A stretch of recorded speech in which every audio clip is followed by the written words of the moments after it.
Assalamualaikum warahmatullahi wabarakatuh. Perkenalkan, nama saya Dendi Pratama dengan NIM 51706111010.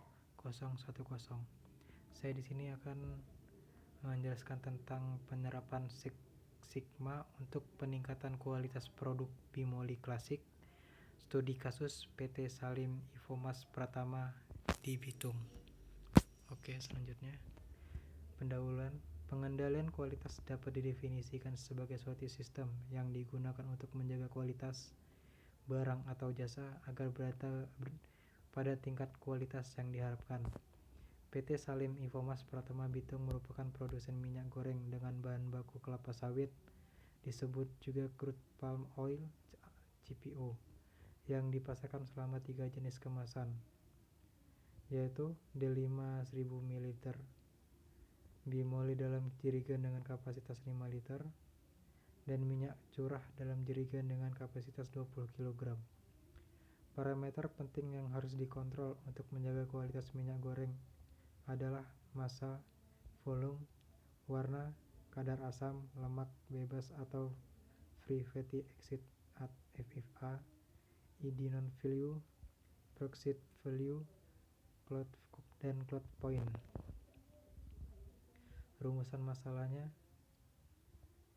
Tujuan penelitian ini yaitu menentukan indeks kapasitas proses dan nilai DPMO untuk produk Bimoli Klasik, menganalisis biaya kerugian perusahaan dari segi pemasaran dan produksi untuk produksi Bimoli Klasik, mengidentifikasi faktor-faktor penyebab terjadinya non-forming PV produk Bimoli Klasik. Batasan masalahnya. Penelitian hanya dilakukan di unit filling. Data yang digunakan dalam pembuatan laporan ini merupakan data historis perusahaan satu periode Februari sampai dengan Maret 2007. Objek penelitian adalah Bimoli Klasik. Tinjauan pustakanya. Six Sigma adalah suatu framework atau sistem yang komprehensif dan fleksibel untuk melakukan proses perbaikan yang berkesinambungan. Six Sigma secara unik dikendalikan oleh pemahaman yang kuat secara kebutuhan pelanggan. Six Sigma memiliki 2 metodologi, yaitu yang pertama Six Sigma DMAIC Define, Measure, Analysis, Improve, Control, dan yang kedua Design for Six Sigma DFSS DMADV Define, Measure, Analysis, Design, Verify.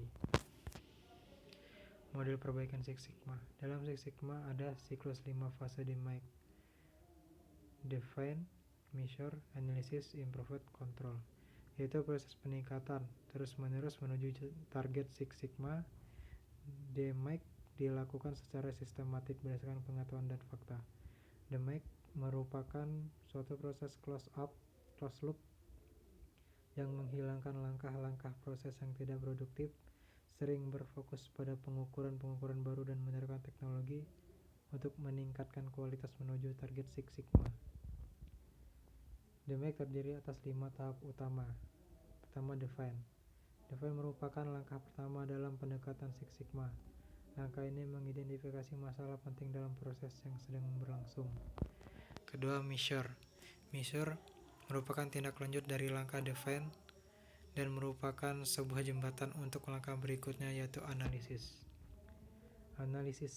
Langkah ini mulai masuk ke dalam hal detail, meningkat pemahaman terhadap proses dan masalah, serta mengidentifikasi akar masalah. Pada langkah ini, pendekatan Six Sigma menerapkan statistical tool untuk memvalidasi akar permasalahan. Tujuan dari tahap ini adalah untuk mengetahui seberapa baik proses yang berlangsung dan mengidentifikasi akar permasalahan mungkin menjadi penyebab timbulnya variasi dalam proses. Untuk mengetahui seberapa baik proses berlangsung, maka perlu adanya suatu nilai atau indeks, yaitu indeks kemampuan proses. Yang keempat, Improve. Selama tahap ini diuraikan ide-ide perbaikan atau solusi-solusi mungkin untuk dilaksanakan. Kelima, Control. Sebagai bagian pendekatan Six Sigma, perlu adanya pengawasan untuk meyakinkan bahwa hasil-hasil yang diinginkan sedang dalam proses pencapaian. Kapabilitas proses dan DPMO. indeks kapabilitas dan indeks kinerja dalam fungsional yang tersebar secara luas diukur berdasarkan tolak ukur umum dari kapabilitas proses atau kinerja dalam relasi kebutuhan spesifikasinya. 3. Indeks kapabilitas untuk kestabilan aktivitas proses dalam distribusi normal dapat dihitung dengan rumus keterangan. CP sama dengan toleransi spesifik dibagi 6 standar deviasi sama dengan USL dikurang LSL dibagi 6S. USL yaitu upper specification limit atau batas pengendali atas. LSL lower specification limit batas atau batas pengendali bawah. S standard deviation atau standar deviasi. Pendekatan pengendalian proses Six Sigma dari Motorola Company Six Sigma Process mengizinkan adanya pergeseran nilai rata-rata dari proses industri sebesar kurang lebih 1,5 sehingga akan menghasilkan tingkat ketidaksesuaian sebesar 3,4 per sejuta kesempatan. 3,4 dpmo defect per million opportunities. Artinya setiap 1 juta kesempatan akan terdapat kemungkinan 3,4 ketidaksesuaian. Konsep ini berbeda dengan True Six Sigma Process yang secara teori statistik dihitung berdasarkan distribusi normal terpusat akan menghasilkan tingkat ketidaksesuaian sebesar 0,002 dpmo. Perbedaan konsep True Six Sigma Process dan Motorola Six Sigma Process bisa dilihat dari tabel. Six Sigma Process normal distribution centric dengan speed limitnya dan persen dan dpmo. Motorola Company Six Sigma Process dengan speed limit dan persen dan dpmo dengan kapasitas yang berbeda. Nah, tabel kedua hubungan antara indeks kapabilitas proses dan dpmo dengan CP dan dpmo-nya.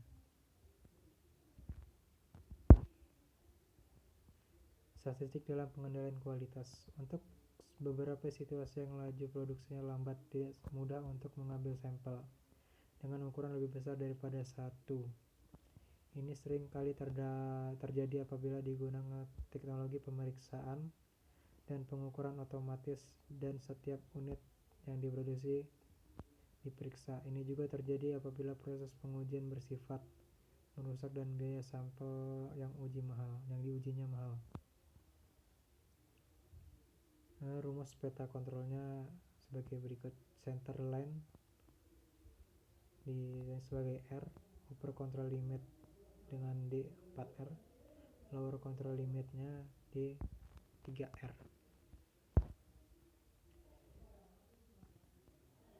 Dengan metodologi penelitiannya sebagai berikut ini, tadi sudah dijelaskan.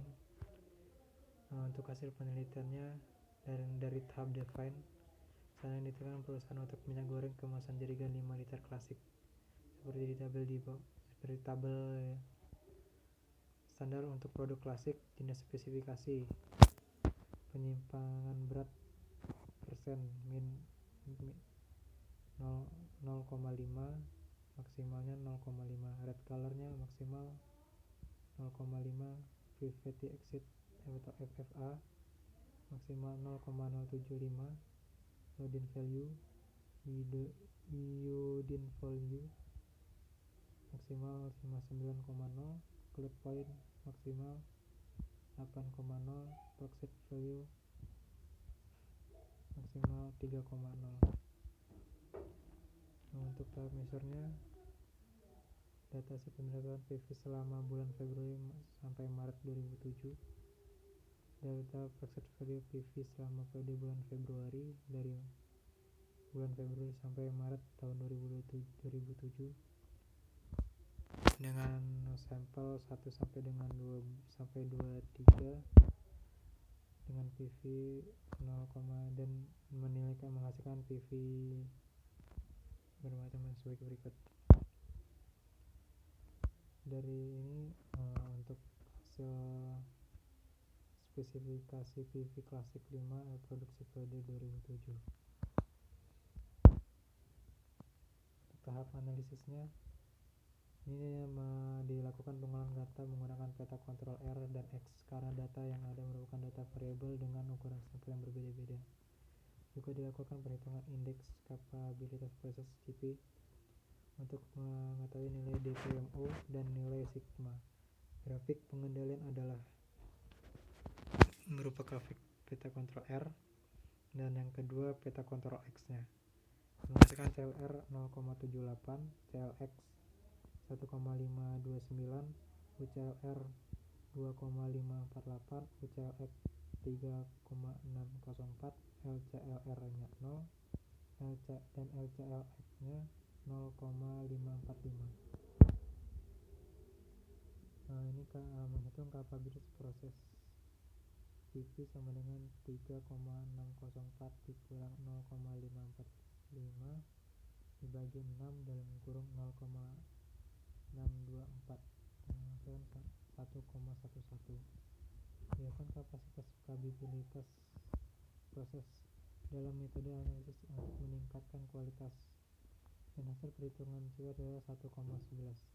Maka konsep yang digunakan yaitu True Six Sigma Process, karena untuk konsep Motorola Company Six Sigma proses kontrol yang mengizinkan adanya pergeseran rata-rata proses sebesar lebih kurang 1,5 sigma diperlakukan indeks kapabilitas proses yang tinggi, yaitu CP lebih 2 agar mengendalikan proses dengan menggunakan konsep Motorola Company Six Sigma menjadi efektif.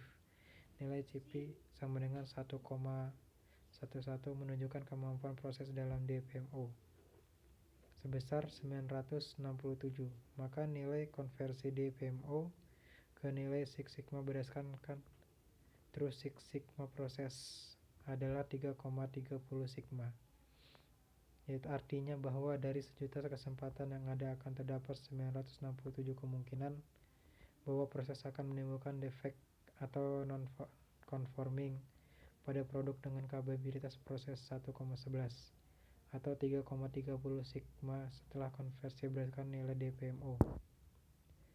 Analisis biayanya, apabila terdapat produk dengan PV di luar standar maksimum 3%, maka alternatif yang dapat dilakukan perusahaan adalah mengkategorikan produk yang PV-nya di luar standar sebagai produk bulk dengan konsekuensi harga jual yang lebih murah. Rework produk yang PV-nya di luar standar. Berdasarkan kedua alternatif tersebut, maka dapat dilakukan analisis untuk menghitung kerugian yang dialami perusahaan. Analisis biaya pasar. Kerugian pada perusahaan dapat terjadi apabila PV menyimpang dari standar yang digunakan perusahaan, yaitu maksimum 3%. Apabila terjadi penyimpangan pada PV, maka kualitas minyak akan menurun dan dikategorikan sebagai Olen untuk bulk adalah minyak dengan kualitas rendah yang standar PV-nya maksimum 10%. Itulah harga tabelnya, dengan yang tabel di sini harga pasaran, jenis produk, dan harga di pasar dan harga per kilogram. Klasik 5 liter seharga Rp50.000 dan harga per kilogramnya Rp11.100. Bulk 20 kg dengan harga pasarannya Rp150.000, harga per kilogramnya Rp7.500. Jadi berdasarkan harga per kilogram untuk kedua produk dapat dihitung dengan cara harga selisih sama dengan harga klasik dikurang harga bulk, 11.100 dikurang 7.500, berarti 3.600 per kilogram. Jika kapasitas untuk tangki kerja memiliki kapasitas 30 ton, jadi dapat diketahui kerugian perusahaan adalah 3.600 dikali 30 ton sama dengan Rp108.000.000. Analisis biaya rework. Online yang PV-nya tidak memenuhi standar akan di-rework kembali atau diolah ulang ke unit fraksinasi, dan biayanya yang diperlukan yaitu 5.000 per ton dengan kapasitas tangki 30 ton. Maka biaya untuk proses pengolahan ulang yaitu 5.000 per ton dikali 30 ton sama dengan 150 juta. Jadi kerugian perusahaan bila melakukan proses pengolahan ulang adalah 150 juta. Jadi tindakan perusahaan sudah benar, yaitu tidak merework produk di luar standar melainkan memasarkannya sebagai produk tahap improve. Penyebab terjadinya penyimpangan pada APD ditujukan pada lampiran. Tahap kontrol dapat dilakukan melalui pengawasan proses dengan menggunakan standar operation procedure sebagai berikut. Ruang PV dari crude oil dan BD oil. Dan ini preaksi gesekan dan pereaksi.